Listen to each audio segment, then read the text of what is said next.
할렐루야. 금요예배 나오신 여러분들을 예수님의 이름으로 환영하고 축복합니다. 우리 시간 다 함께 찬양함으로 예배의 자리에 나가도록 하겠습니다. 찬송가 269장 함께 박수치며 찬양합니다. 그 참혹한 십자가에 주 달려 흘린 피 샘물같이 늘 흘러서 죄 씻어주시네. 값없어도 다 나와서 내 죄를 고하면 이 눈보다 더 희도록 드리. 저 믿노라 나 믿노라 보혈의 공로리. 없어도 피 흘리사 날 구원하셨네. 저 흉악한 한 강도는 제 죄를 깨달아 죄 없으신 주 예수를 구주로 믿었네. 내 지은 죄 흉악하나 주 예수 믿으면 용서받은 강도같이 곧 구원받으리. 나 믿노라 나 믿노라 그 보혈 공로리. 없어도 피 흘리사 날 구원하셨네. 백성의 죄 사하신 하나님 어린 양. 그 십자가 지심으로 온 인류 구했네.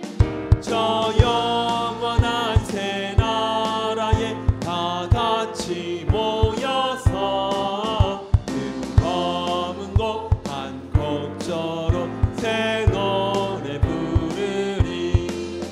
나 믿노라 나 믿노라 그 보혈 공로를. 없어도 피 흘리사.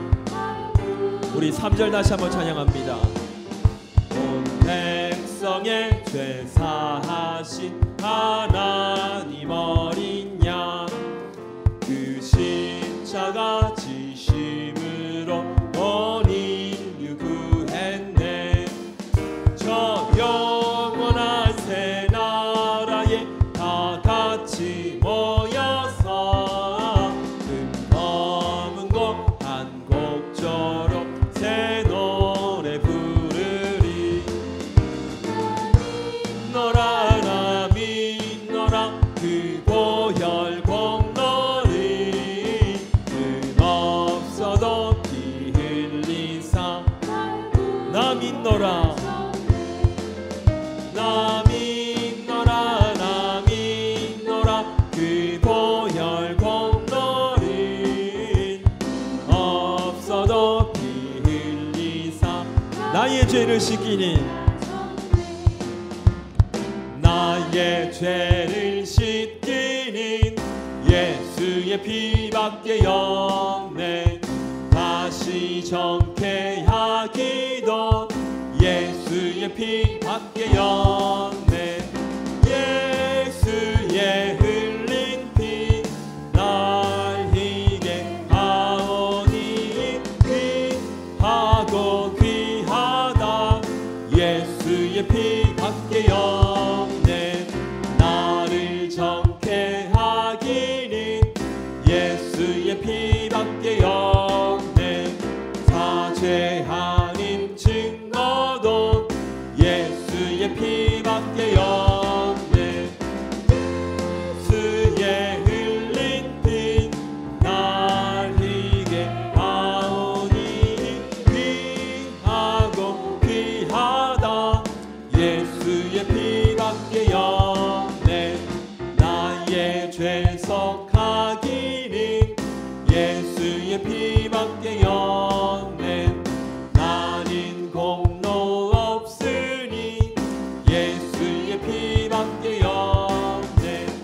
예수의 흘린 피 날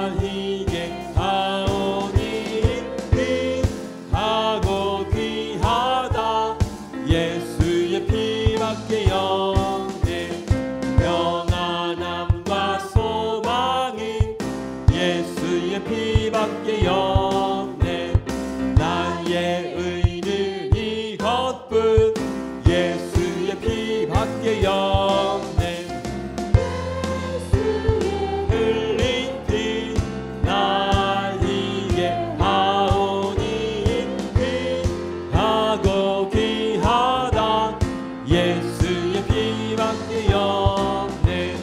영원토록 내 할 말 예수의 피밖에 없네. 나의 찬미 제목인 예수의 피밖에 없네.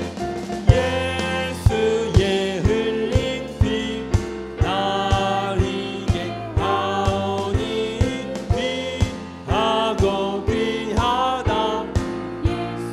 예수의 흘린 피 예수의 흘린 피 날 이게 하오니 귀하고 귀하다. 예수의 피밖에 없네.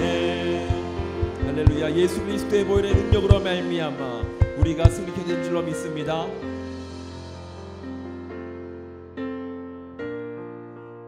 우리 시간 나의 왕 되시는 예수님을 찬양합니다. 왕이신 나의 하나님, 내가 주를 높이고 영원히 주의 이름을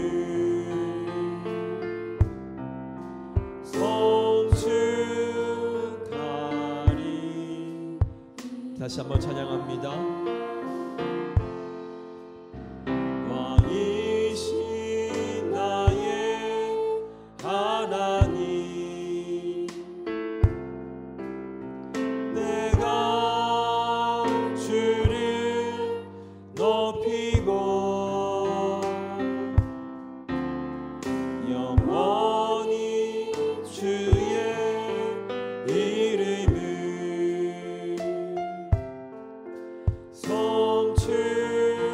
송축하리. 우리 마지막으로 왕이신 나의 하나님, 왕이신 나의 하나님, 내가 주를 높이고 영원히 주의 이름을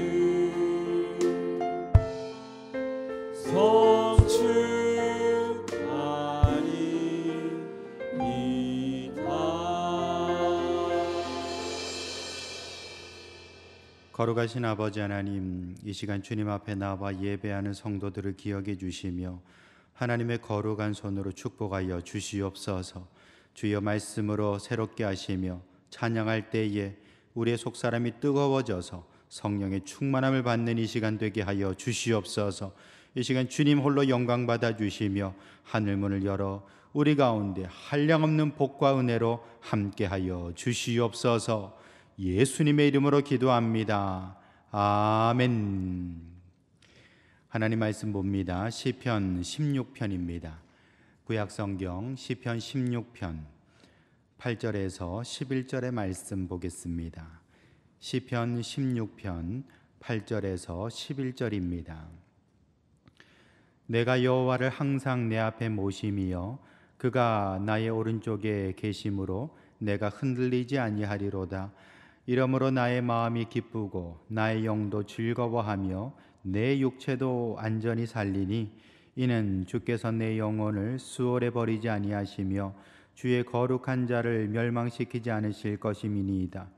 주께서 생명의 길을 내게 보이시리니 주의 앞에는 충만한 기쁨이 있고 주의 오른쪽에는 영원한 즐거움이 있나이다. 아멘. 할렐루야.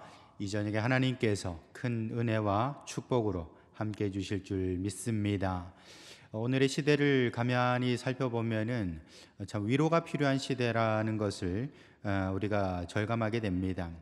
사람들은 다 위로가 필요하죠. 왜냐하면 다들 힘들기 때문입니다. 뭐 일선에 나가서 열심히 일하는 분들도 다 힘든 시대죠. 그렇기 때문에 위로가 필요하고, 또 공부하는 청년들, 또 우리 청소년들도 위로가 필요한 시대가 아닐까 생각이 됩니다. 나이 많으신 어른들도 마찬가지고요. 조그만한 우리 꼬맹이들도 다 위로가 필요한 시대인 것 같습니다. 그만큼 힘든 일이 많아서 그런 것이죠. 또 질병 때문에도 힘들고, 또 마음에 그런 정서적인 어떤 어려움들을 가지고 있는 그런 분들도 계시고, 또 지금같이 이런 코로나 사태로 인해서 여러 가지 환경들, 경제적인 어려움, 이런 것들이 우리를 옥죄할 때도 많다라는 겁니다. 그렇기 때문에 우리는 더욱더 위로가 필요한 시대를 살아가고 있다, 그렇게 말할 수 있습니다. 일본에 그 그림책 작가가 있습니다. 그 사나 요코라는 그림책 작가가 있어요.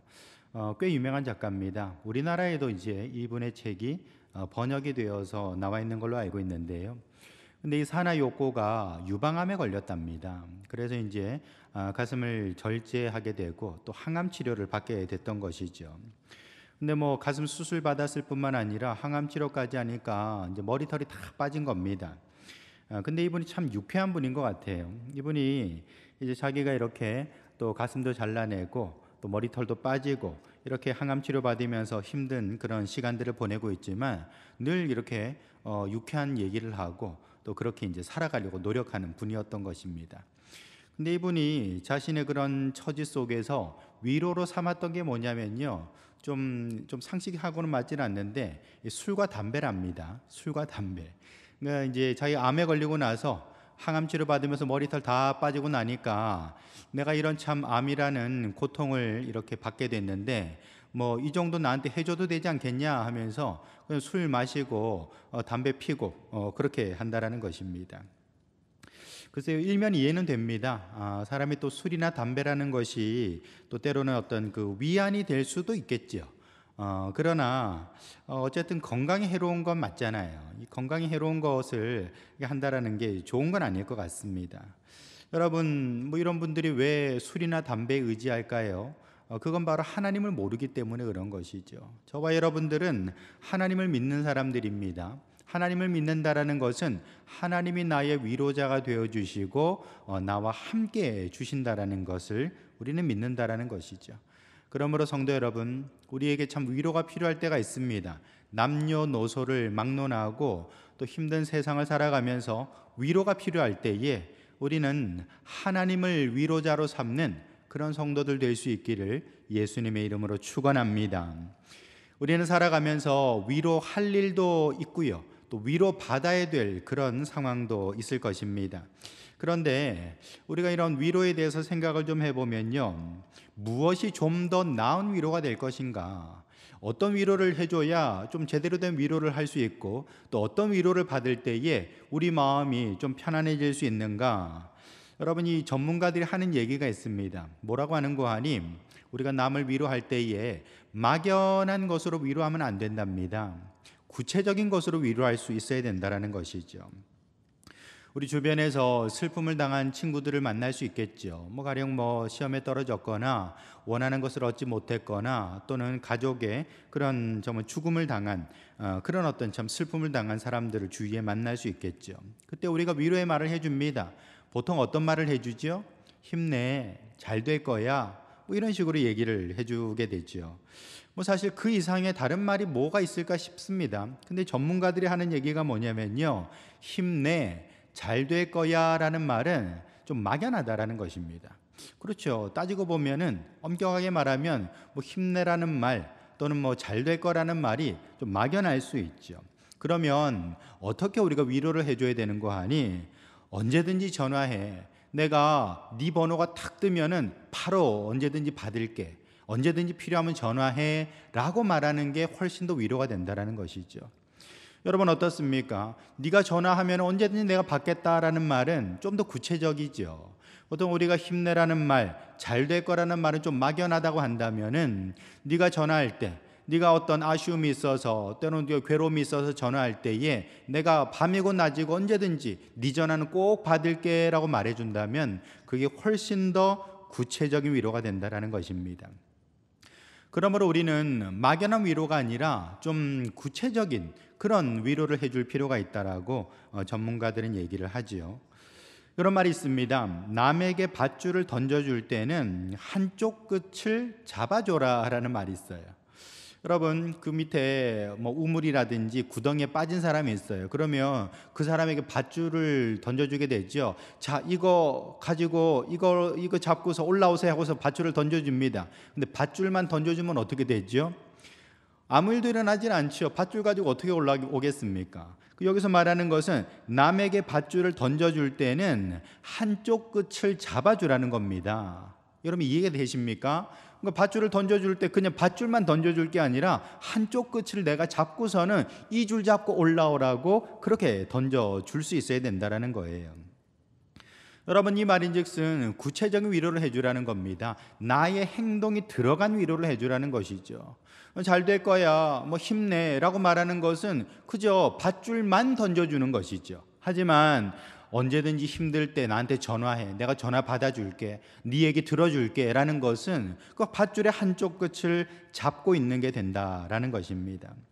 여러분, 그러므로 저와 여러분들은 어떤 막연한 얘기로서 그냥 위로하고 끝날 것이 아니라 그저 차 한 잔을 대접해 주는 거, 그리고 그들의 필요를 작은 것이나마 채워주는 것을 통해서 우리는 구체적인 위로를 전할 수 있어야 될 것입니다. 인디언 어떤 언어 중에 그런 말이 있습니다. 인디언 말로 친구라는 게요, 어떤 뜻을 가지고 있는 거 하니 내 슬픔을 자기 등에 지고 가는 사람이 친구랍니다. 인디안들은 굉장히 이미지적인 그런 언어를 쓰잖아요.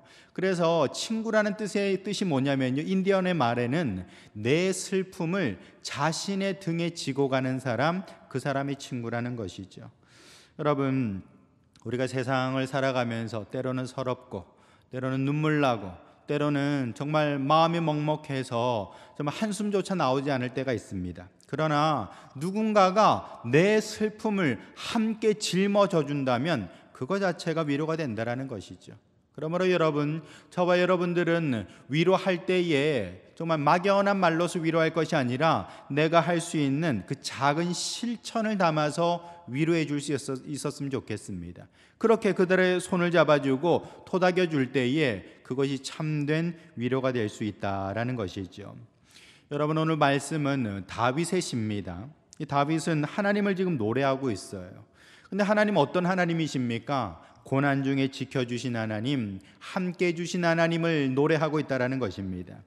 근데 여러분, 이 다윗의 노래에 나타난 하나님은 그저 막연한 위로를 주신 하나님이 아니십니다. 다윗은 정말 사울에게서 쫓김을 당하고 광야에서 얼마나 참 죽을 고비를 많이 넘겼습니까? 그런데 그 모든 어려움들 속에서도 정말 하나님께서 나를 도와주셨다라는 확실한 경험을 가지고 있는 사람인 것입니다. 정말 죽을 지경이었고 내가 위태할 때에도 하나님께서 돕는 자를 붙여주시고 나를 건져주셨다라는 삶의 간증이 있고 삶의 고백이 있는 그런 노래를 지금 부르고 있다라는 것입니다. 그러므로 여러분, 지금 다윗은 하나님을 노래하고 있습니다만 이것은 막연한 신앙의 고백이 아닙니다. 내가 살아보니까, 내가 겪어보니까 정말 하나님께서 나를 이렇게 위로해 주시고 지켜주시고 도와주셨노라고 그렇게 지금 고백하고 있다는 것이죠. 여러분, 물론 우리가 이 글을 읽을 때에는 이 다윗의 얘기니까 좀 막연할 수 있습니다. 아, 다윗은 이런 하나님을 노래했구나, 다윗에게 이런 일이 있었겠구나 라고 좀 삼자적인, 좀 막연한 그런 입장을 가질 수는 있겠죠. 그러나 여러분, 이 다윗의 노래는 그저 자기 지식으로 아는 노래가 아닙니다. 삶으로 경험한 노래라는 것입니다. 구체적인 하나님의 위로와 하나님의 보호하심을 지금 노래하고 있다는 것이죠.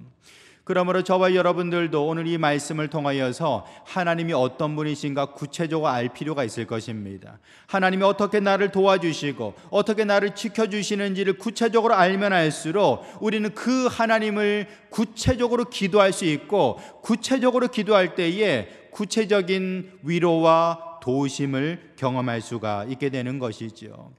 오늘 말씀을 통해서 저와 여러분들은 하나님이 어떤 분이신지를 깨닫고 그 하나님 앞에 구체적인 도움을 구하며 나아갈 수 있는 그런 성도들 될 수 있기를 예수님의 이름으로 축원합니다.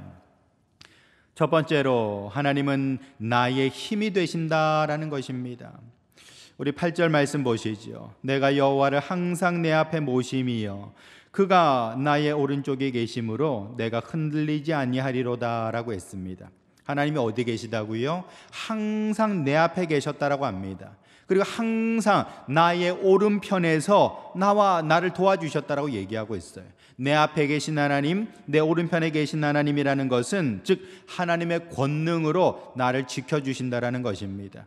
여러분, 아이들은 딱지치기 하다가 구슬치기 하다가 형아한테 얻어맞고 들어올 때도 있을 겁니다. 엉엉 울고 들어올 수도 있지요. 그러나 여러분, 엄마 아빠 손잡고 가는 그 친구는요 당당할 수 있습니다. 야, 까불지 마, 우리 엄마야, 우리 아빠야. 그렇게 이제 우리 어깨를 으쓱댈 수 있는 것이지요. 마찬가지로 우리 앞에 하나님이 계시고 내 오른편에 하나님이 계시다면 그 하나님이 나를 지켜주시는 겁니다. 그러므로 우리는 어깨에 힘이 들어가고요 주먹을 불끈 쥐고 다시금 달려갈 수가 있게 되는 것이죠. 여러분, 다윗의 삶을 보면은 좀 고아 같지 않습니까? 물론 그에게는 이새라는 아버지가 있었고 또 형님들도 많았습니다만 그가 정작 이 사울 왕에게서 쫓김을 당할 때에 누가 도와줍니까? 아무도 도움이 안 되는 거예요. 홀홀단신으로 그렇게 광야를 헤매고 다닐 수밖에 없었던 겁니다. 그때에 누가 도우심이 되었습니까? 하나님이 도와주셨죠. 하나님이 누구를 통해 도와주셨습니까? 요나단을 통해서 도와주셨어요. 요나단은 사울의 아들입니다. 근데 원수의 아들, 다시 말해서 나를 잡아서 죽이려고 했던 그 사울 왕의 아들이 오히려 다윗을 도와주었다라는 것입니다. 여러분, 이것이 바로 하나님의 도우심인 것입니다. 또 도망갈 때엔 배가 너무 고팠습니다. 그런데 아히멜렉 제사장에 가서 먹을 거 없습니까? 하니까요 그 성전에 그 성막에 있던 그 떡을 오히려 다윗에게 주고 있다라는 것입니다. 여러분, 이렇게 아히멜렉이 도움을 베풀었던 것, 이것 또한 하나님의 도우심이 그를 통해 나타난 것이지요. 심지어는요 나중에는 이 가드 왕 아기스, 가드 왕이니까 블레셋 왕인 겁니다. 이 블레셋의 왕 아기스를 통해서도 하나님께서 다윗을 보호하시고 지키는 것을 볼 수가 있습니다.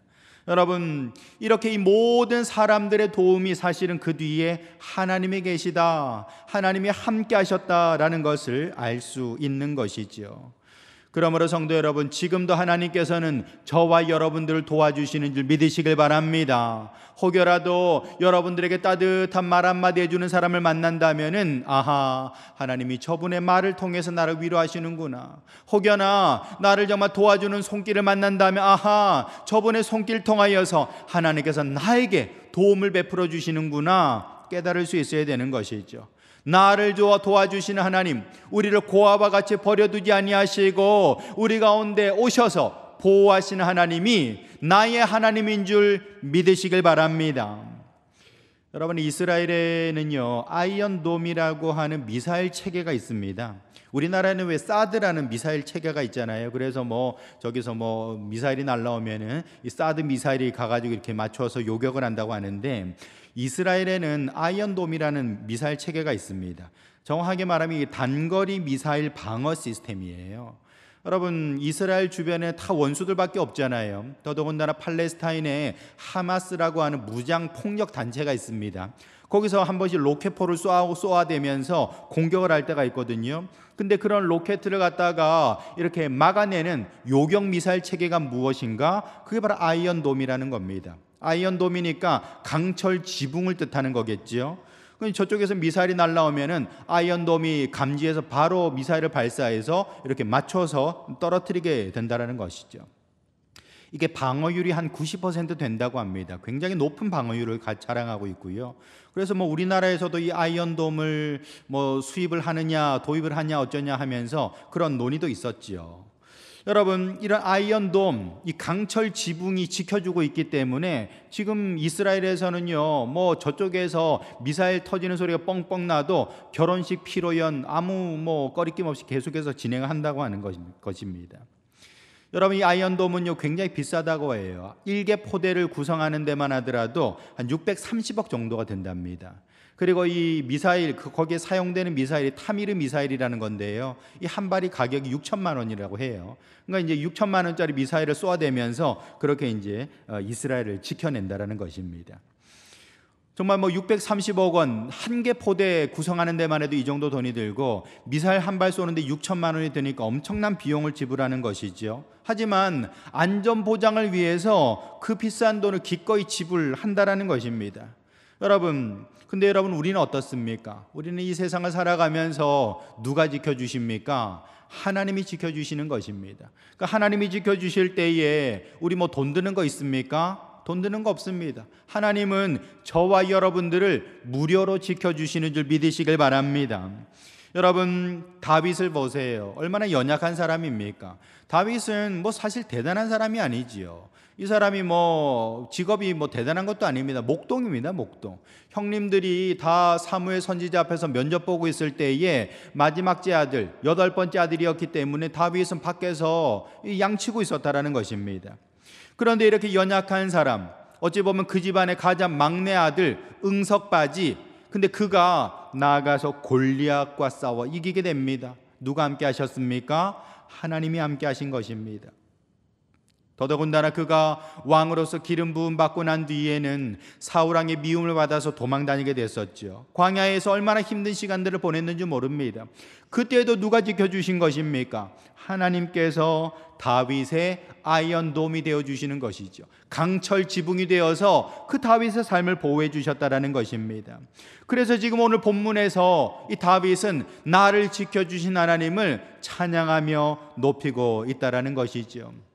성도 여러분, 저와 여러분들도 마찬가지입니다. 우리가 뭐 똑똑하면 얼마나 똑똑하고 또 힘이 있으면 얼마나 있겠습니까? 우린 다 연약한 자들입니다. 그러므로 저와 여러분들은 하나님이 나의 아이언돔이 되어주셔서 강철 지붕이 되어주셔서 이 세상 가운데 나를 지켜주시고 보호하여 주시옵소서. 우리는 주님 앞에 의지하는 마음으로 나갈 수 있기를 예수님의 이름으로 축원합니다. 몽골에서 20년 훨씬 넘도록 이 의료 선교를 하고 계시는 선교사님이 계신데요. 바로 박관태 선교사님이십니다. 이분은 이제 뭐 몽골에 가서 이제 의사로서 이렇게 이제 의료 선교를 하는데요. 주님께서 하나님께서 의료 선교를 보낼 때에 주셨던 말씀이 있다라는 겁니다. 너는 뭐 너 자신을 드러내지 말고 그저 가서 겸손히 저들을 섬기도록 해라라고 말씀을 주셨다라는 거예요. 너 자신 드러내려고 하지 말고 그저 겸손하게 그 현지인들을 섬기도록 하라고 말씀을 주셨다라는 거예요. 그래서 가서 그 몽골 사람들을 위해서 한 사람 한 사람 수술을 해주고 그렇게 이제 많은 사람들의 환자들을 고쳐줬습니다. 이게 이제 입소문이 난 거예요. 저 박관태 선교사님한테 가면은 그냥 우리 병이 다 나을 수 있다 해서 사람들이 그 구름대처럼 몰려왔답니다. 그렇게 많은 환자들을 수술하고 또 병에서 치유받는 걸 보면서 좀 자신감이 생겼나 봐요. 야, 내가 손만 대면 다 낫는구나 이런 생각을 한 겁니다. 내가 참 유능한 의사구나 그런 생각을 하게 됐다라는 거예요. 근데 그런 생각을 할 무렵에 이제 사고가 터지게 된 거죠. 한 사람이 이제 쓸개를 이제 떼내는 수술을 하다가 잘못 건드려 가지고 자르지 말아야 할 관을 잘라버리고 말았답니다. 그래서 이제 뭐 담즙이 계속해서 흘러나오는 그런 어떤 사고가 있었는데 큰일 났어요. 서울에다 전화를 해보고 관련된 병원에다 막 전화를 해봐도 어떻게 뭐 손 쓸 수 있는 방법이 없다라는 겁니다. 그렇게 뭐 당황해서 어찌할 바를 모르다가 하나님 앞에 기도해야겠다 엎드려가지고 기도합니다. 그때 하나님께서 마음의 평안을 주시더라는 거예요. 말씀도 주셔요. 뭐라고 하시는 거 아니?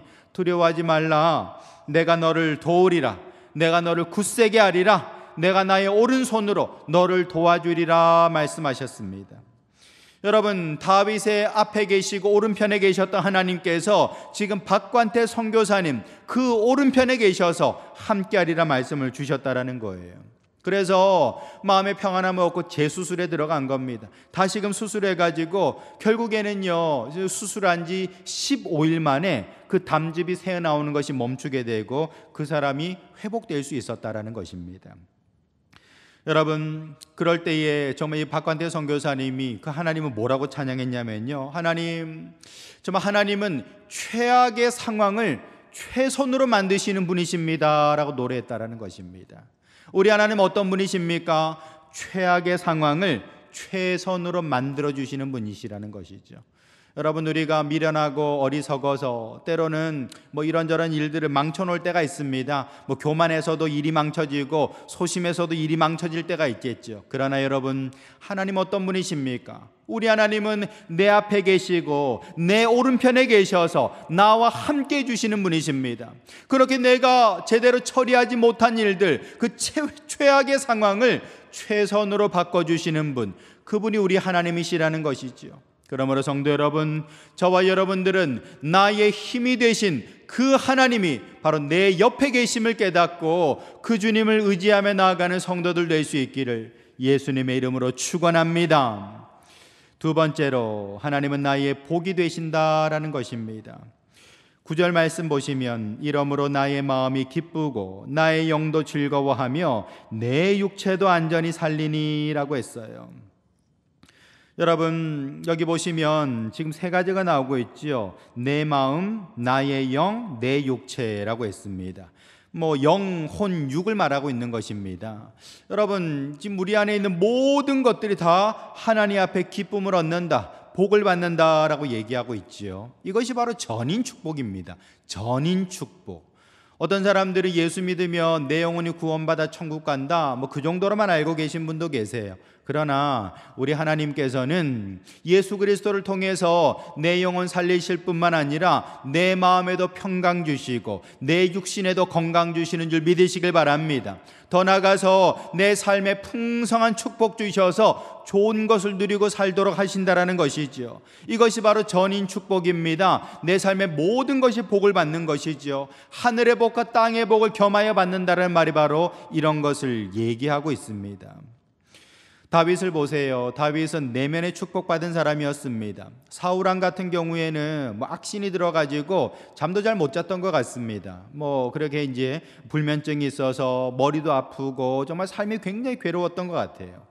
근데 다윗이 가서 수금을 연주를 해주니까 악신이 떠나가고 머리가 상쾌해지게 됐던 것이죠. 여러분, 자기 마음이 복잡하고 어지러운 사람이 가서 수금 타면은 더 복잡해지지 않겠습니까? 하지만 다윗의 내면이 맑고 깨끗했기 때문에, 그 안에 평강이 있었기 때문에 그가 수금을 연주할 때 악신이 떠나게 됐던 것이죠. 이렇게 내면에 축복을 받은 사람 다윗이었던 것이죠. 뿐만 아니라 다윗은 목동에서 왕의 자리까지 오른 사람입니다. 삶의 축복을 받은 사람이죠. 가장 높은 성공의 자리에 오른 사람, 그가 바로 다윗이죠. 삶의 축복을 받은 것입니다. 이렇게 하나님은 나의 내면에도 복을 주실 뿐만 아니라 우리의 육신과 삶에도 축복해 주시는 분이시다라는 것이죠. 여러분, 어떻게 해서 이런 복을 받았습니까? 바로 다윗이 복의 근원 되신 하나님을 믿고 의지했기 때문입니다.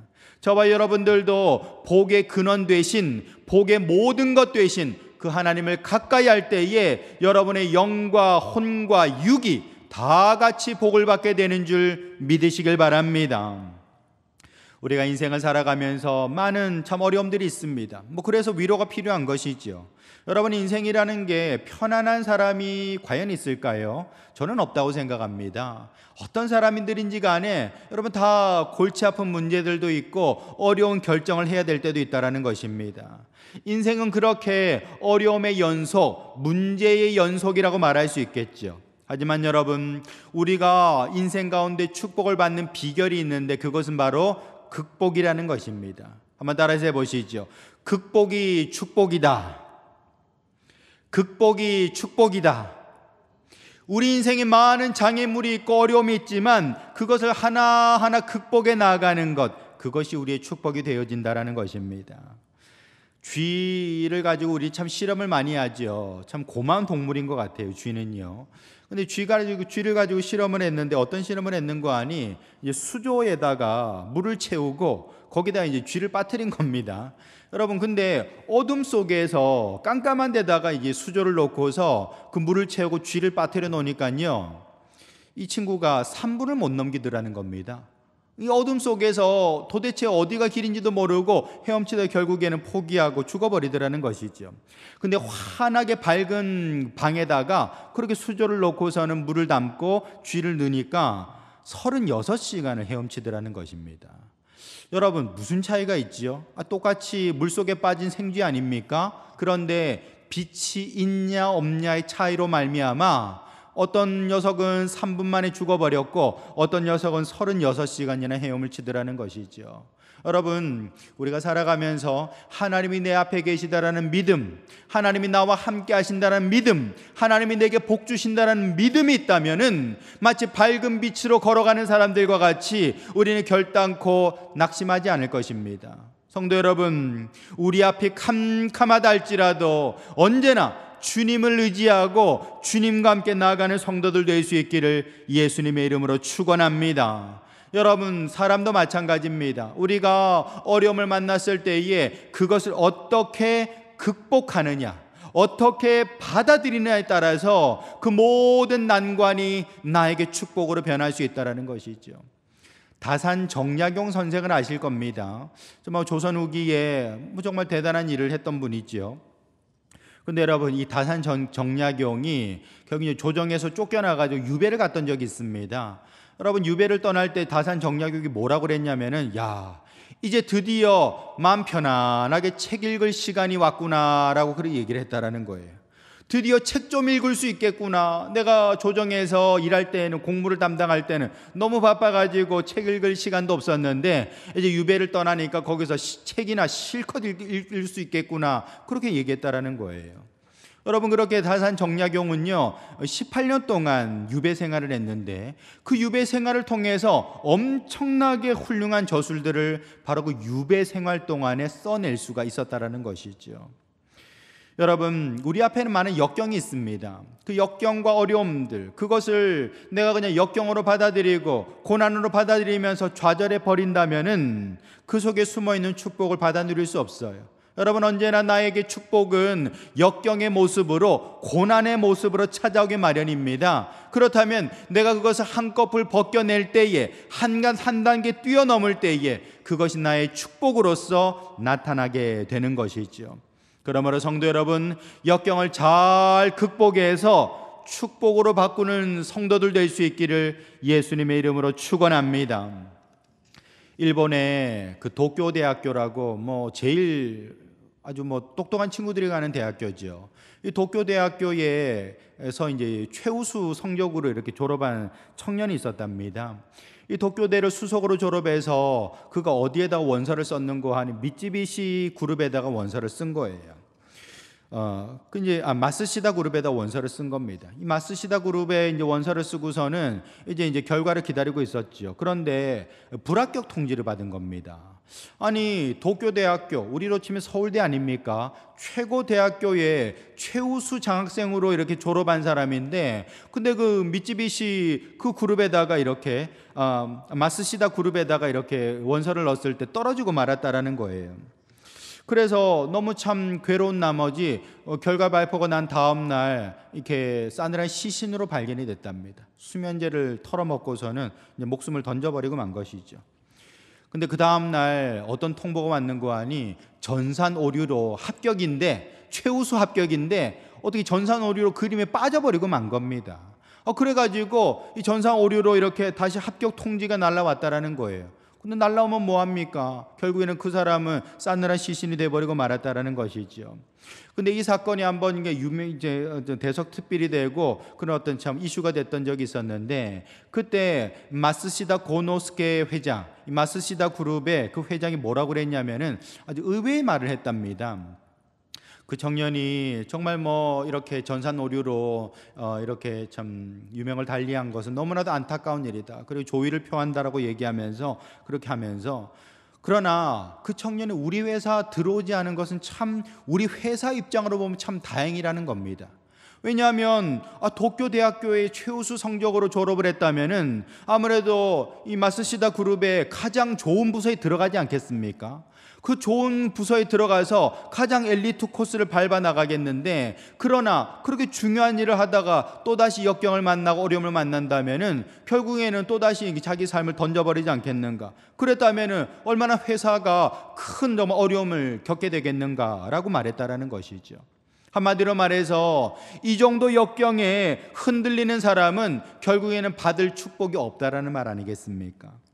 여러분, 사람은 누구나 다 이런 역경을 겪습니다. 도쿄대학교 1등으로 졸업해도요, 전산오류로 생각지도 않은 그런 정말 불합격 통지를 받을 때 또 있겠죠. 얼마나 실망스럽겠습니까? 여러분, 우리가 살아가다 보면은 생각지도 않은 함정에 빠질 수도 있고 또 장애물에 걸려 넘어질 때도 있다라는 것입니다. 그러나 우리는 기억해야 됩니다. 역경이라는 것은요, 내가 그 앞에서 넘어지라고 있는 게 아닙니다. 오히려 딛고 일어서라고 있는 것이죠. 한번 따라서 해보시죠. 역경은 걸림돌이 아니라 디딤돌이다.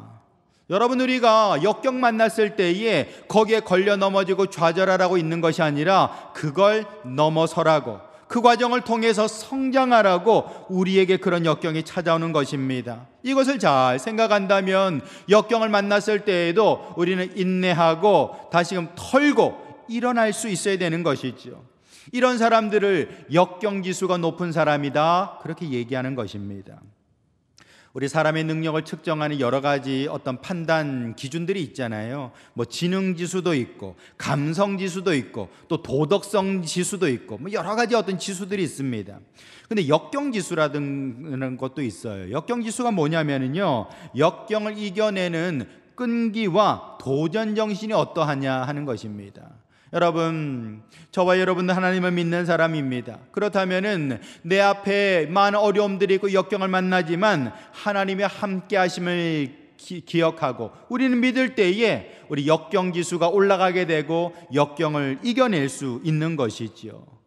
다윗이 바로 역경 지수가 높은 사람 아닙니까? 여러분, 다윗이 목동이었습니다. 이 사람은 어떤 무술 연습을 해본 사람이 아니지요. 근데 전쟁터에 나가서 골리앗과 당당히 맞서 싸워 이깁니다. 무엇 때문에 이길 수 있었습니까? 하나님이 함께 하신다라는, 만군의 여호와의 이름이 나와 함께 하신다는 믿음이 있었기 때문에 그런 역경들을 쉽게 이겨낼 수 있었던 것이죠. 뿐만 아니라 사울왕이 다윗 못 잡아먹어서 그냥 보통이 아니었지요. 군사들을 풀어서 이 다윗 한 사람을 잡아 죽이려고 했던 것입니다. 그때에도 이 다윗은 역경 지수가 높았던 사람입니다. 왜요? 오늘 이 말씀처럼 하나님이 나를 보호하시기 때문에 나의 영혼도 나의 마음도 나의 육체도 기쁨으로 충만합니다 말하고 있는 것이지요. 여러분, 원수들이 다가오고 있는데 나는 편안합니다 말하고 있어 원수들이 얼마나 얄밉겠습니까? 여러분, 그것만큼 역경지수가 높은 사람이 없는 것이죠. 우리 시편 23편에 잘 나오지 않습니까? 시편 23편도 다윗이 지은 시입니다. 원수들이 나를 정말 잡아먹으려고 올 때에 하나님은 어떻게 하신다고요? 나에게 상을 차려주신다 그랬습니다. 여기서 상이라는 것은 밥상을 말하는 겁니다. 원수들은 나에게 몰려오고 있는데 하나님 밥상 차려주시니까 나는 지금 밥이나 떠먹고 있다라는 거예요. 이게 바로 역경지수가 높은 사람의 모습입니다. 여러분, 우리가 살아가면서 어려운 일 만날 때도 많습니다. 정말 그런 어려운 일은요, 물론 내 지혜와 능력으로 해결할 수 있는 것도 있겠습니다만 그렇게 안 될 때도 참 많습니다. 여러분, 그때 우리는 어떡하지요? 어떡하긴요. 우리는 떡이나 먹으면서 하나님 바라봐야 되는 것이죠. 하나님께서 길 열어주시도록, 하나님께서 기회를 주시도록, 하나님께서 나의 인생길을 인도하시도록 우리는 떡이나 먹으면서 주님 바라볼 수 있어야 됩니다. 그런 여유와 믿음을 가진 사람이 역경지수가 높은 사람이라 말할 수 있는 것이지요. 그러므로 성도 여러분, 저와 여러분들은 하나님을 믿고 의지함으로 말미암아 주 안에서 역경지수가 높아지고 그렇게 인생의 어려움들을 극복하여서 그것을 축복으로 만들어내는 성도들 될 수 있기를 예수님의 이름으로 축원합니다. 우리 한국 교회사에서 아주 유명한 그런 부흥사들이 몇 분 계셨는데요. 그분 중에 한 분이 바로 이성복 목사님입니다. 이 이성복 목사님의 사위가 바로 이제 김동수 회장이라는 분인데요. 이분이 바로 이제 한국 도자기 김동수 회장을 말하는 것입니다. 근데 김동수 회장, 이분이 이제 신촌 성결교회 장로님이셨는데요. 본인이 이제 이 회사를 만든 건 아니에요. 아버지가 이렇게 도자기 굽는 회사를 차리셨다가 그 아들인 김동수 씨가 이제 이어받게 된 것이죠. 근데 그 기업을 이어받았을 때만 하더라도 60년대인데 너무 힘들었답니다. 왜냐면은 그 당시에 우리나라 산업이라는 것이 그렇게 소비라는 것이 다 고만고만했지 않습니까? 60년대 뭐가 있겠습니까? 그렇기 때문에 회사가 잘 될 수가 없었던 것이죠. 그래서 만들어내는 족족, 이렇게 물건 파는 족족 이자 내기 바빴다라는 것입니다. 매출의 대부분을 이자 갚는데 그냥 허덕허덕했던 것이죠. 자, 그렇게 어렵게 사업을 이어가고 있었는데 그의 아버지 장로님, 이 김동수 회장의 아버지 장로님이 바로 청주에 있는 서문교회를 섬겼답니다. 이 청주 서문교회 아주 유명한 교회인데요. 근데 그 교회를 갖다가 이제 섬기는 장로님이었는데 그 교회가 이제 그 당시에 이제 건축을 하고 있었나 봐요. 교회 건축을 한다고 이렇게 정말 성도들 헌금 내고 애써서 이렇게 노력을 했던 것 같습니다. 그때 한국도자기의 김동수 회장 정말 사업도 어렵지만 그런 아버지가 그 섬기는 교회가 성전 건축을 한다고 생각하니 그냥 열심히 그 성전 건축을 돕는 거예요. 힘 닿는 것 헌금하면서 성전 건축에 이제 힘을 보탰던 것입니다.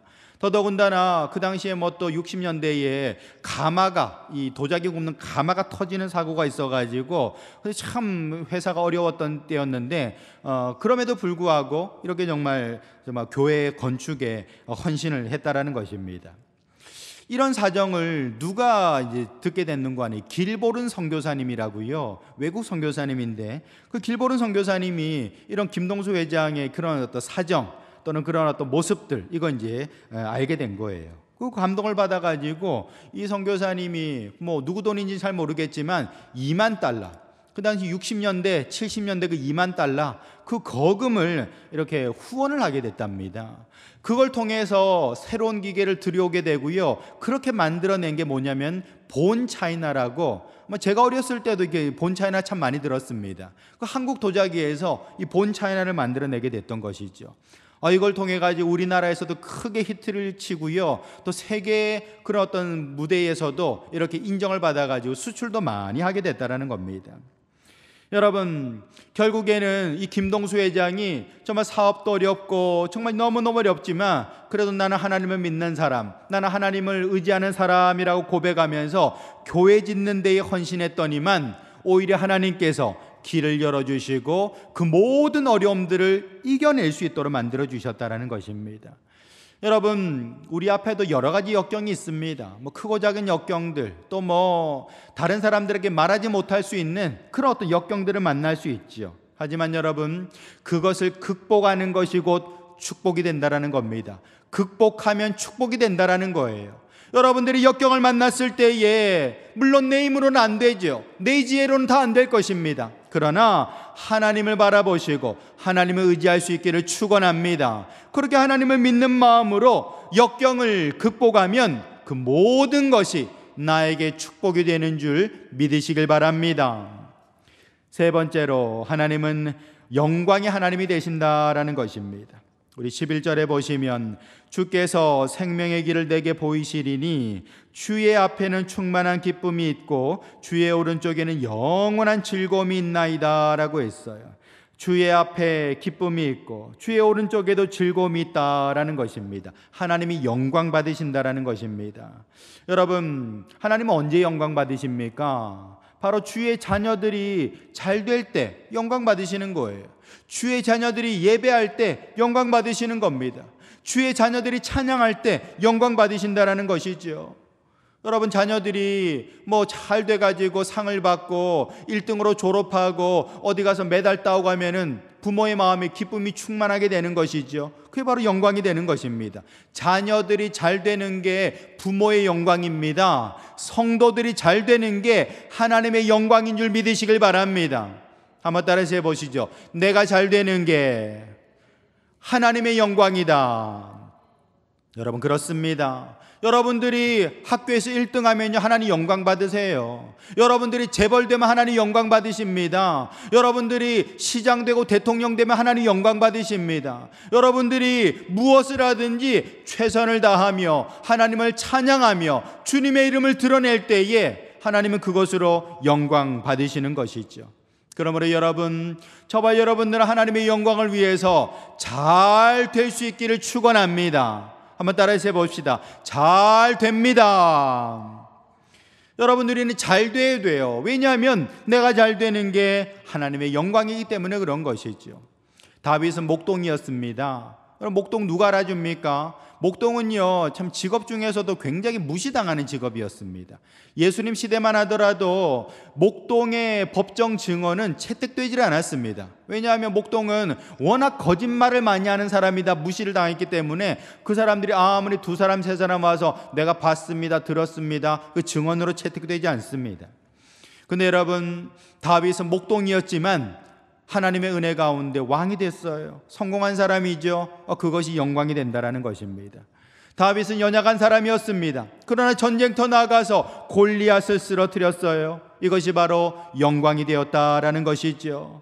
여러분, 이렇게 정말 다윗이 잘 될 때, 왕이 되고 원수를 무찌를 때에 하나님의 영광 받으셨습니다. 그렇다면 하나님의 영광을 가리울 때도 있었지. 언제입니까? 죄 지었을 때죠.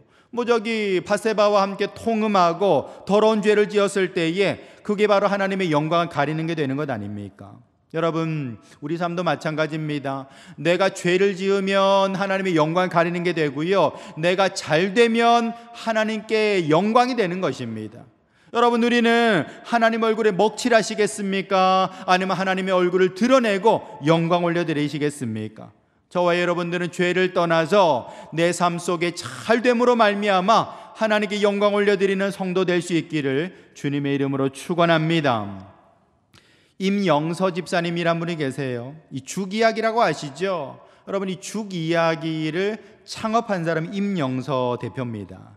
근데 이분은 굉장히 가난했대요. 너무너무 참 가난한 시골에서 자랐는데 공부도 제대로 못했죠. 12살부터 나와서 군고구마 장사하고 또 신문도 돌리고 떡장사, 꽃장사, 안 해본 장사가 없답니다.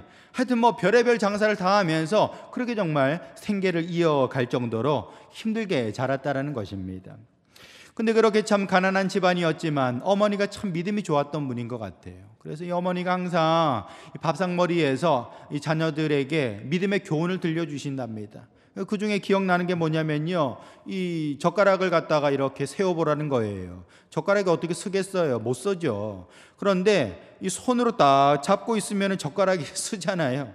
너무너무 간단한 이치입니다. 얘들아 봐라, 젓가락 혼자 못 써지? 근데 잡아주면 쓰지 않냐? 마찬가지다. 너희들이 아무리 잘나고 똑똑해도 하나님이 붙들어 주시지 않으면 성공할 수 없는 거야. 하나님이 함께 주시지 않으면 부자 될 수 없는 거야. 그러니까 교만하지 말고 언제나 겸손하게 하나님 의지해야 된다. 그 얘기를 들려주셨답니다.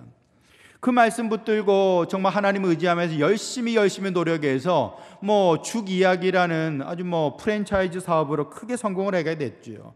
우리나라뿐만 아니라 죽이야기는요, 미국, 일본, 중국, 베트남, 싱가포르 세계 곳곳에 이렇게 점포들이 나와 있습니다.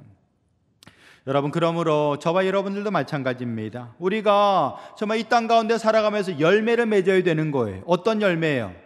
성공의 열매를 맺어야 되는 것이죠. 여러분, 성공이라고 그래 너무 거창하게 생각할 것 없습니다. 아주 작은 성취라도 그건 성공이 되는 겁니다. 여러분이 몸 건강한 것도 성공인 거고요, 자녀들 믿음으로 잘 양육하는 것도 성공인 것입니다. 이렇게 우리가 크거나 작은 그런 성공, 성취를 이룰 때에 그것이 바로 하나님의 영광이 될 수 있다는 것이죠. 요한복음 15장 8절에 너희가 열매를 많이 맺으면 내 아버지께서 영광을 받으실 것이라고 얘기하고 있어요. 여러분, 우리는 어떻게 살아갈까요? 하나님께 영광을 올려드리며 살아가야 되는 겁니다. 우리 하나님은 결단코 당신의 영광을 다른 것에 빼앗기지 않는 분이라고 하고 있습니다. 그러므로 저와 여러분들은 하나님의 영광의 통로인 줄 믿으시길 바랍니다. 여러분, 어디에나 다 간판이 있지 않습니까? 간판 불 꺼지면요, 여기가 무슨 가게인지 모를 수 있어요. 안 보이죠? 마찬가지입니다. 저와 여러분들이 하나님의 간판입니다. 저와 여러분들이 하나님의 명함입니다. 여러분, 그러므로 우리가 죄를 짓지 않고 하나님의 뜻 가운데 잘 될 때, 성공할 때, 성취할 때, 열매를 맺을 때에 우리는 하나님 앞에 정말 하나님의 얼굴을 빛나게 드리는 영광의 도구가 될 수 있는 것이죠. 그러므로 여러분들의 삶 속에서 잘 잘 될 수 있도록 기도하시기 바랍니다. 열매 맺을 수 있도록 기도하시기 바랍니다. 저와 여러분들이 잘됨으로 말미암아 하나님께 영광 올려드릴 수 있기를 예수님의 이름으로 축원합니다. 말씀을 맺습니다. 여러분, 우리는 이 세상 가운데 위로받고 살아가야 됩니다. 너무 힘든 세상이기 때문에 그런 것이죠. 근데 그 위로를 누구로부터 받을까요? 바로 하나님으로부터 위로받을 수 있는 겁니다. 하나님이 나를 지켜주시고 나와 함께 해주시는 것이죠. 또한 우리는 이 땅 가운데 복을 받아야 될 텐데 어떻게 해야 복을 받습니까? 바로 하나님이 나의 복이 되신다라는 것입니다. 하나님이 계시기 때문에 역경과 어려움을 극복하게 되고, 극복하면 그것이 곧 나의 축복이 된다라는 것이죠. 그러므로 성도 여러분, 내 앞에 계신 하나님, 나의 오른편에 계신 그 하나님을 경외할 수 있기를 축원합니다. 그 하나님을 항상 범사에 인정하고 그 하나님 붙들고 살아갈 때에 저와 여러분들은 하나님 앞에 복을 받는 인생, 위로받는 성도들 될 수 있기를 축원합니다. 그렇게 참으로 미래가 불투명한 이 시대 가운데 하나님만을 경외하기로 작정하며 나아갈 수 있는 우리 모든 성도들 될 수 있기를 예수님의 이름으로 축원합니다. 걸어가신 아버지 하나님, 이 어려운 세대, 참으로 미래가 보이지 않는 이 어둠의 시대 가운데에서 나의 주가 되시며 나의 보호자 되시는 하나님을 온전히 의지하며 바라보며 살게 하여 주시옵소서. 주님을 따라 나아갈 때에 우리가 위로를 받고 능력받아서 모든 역경을 이겨낼 줄로 믿사오니 축복하여 주시옵소서. 주님과 함께할 때에 잘 될 줄 믿습니다. 잘 될 줄 믿습니다. 예수님의 이름으로 기도합니다. 아멘. 하나님께 영광의 박수 올려드리겠습니다. 우리 찬송가 354장입니다. 354장 우리 함께 찬양합니다. 주를 앙모하는 자 올라가 올라가 독수리같이 모든 싸움 이기고 근심 걱정 벗은 후 올라가 올라가 독수리같이 주 앙모하는 자 주 앙모하는 자 주 앙모하는 자 늘 강건하리라. 주를 앙모하는 자 걸어가 걸어가 고단치 않네. 길을 잃은 양떼를 두루 찾아다니며 걸어가 걸어가 고단치 않네. 주 앙모하는 자 주 앙모하는 자 주 앙모하는 자 늘 강건하리라. 주를 앙모하는 자 달려가 달려가 비곤치 않네. 전선문을 향하여 면류관을 얻도록 달려가 달려가 비곤치 않네. 주 앙모하는 자 주 앙모하는 자 주 앙모하는 자 늘 강건하리라. 주를 앙모하는 자 올라가 올라가 독수리같이 은혜 안에 뛰놀며 주의 영광 보리라. 올라가 올라가 독수리같이 주 앙모하는 자 주 앙모하는 자 주 앙모하는 자 늘 강건하리라.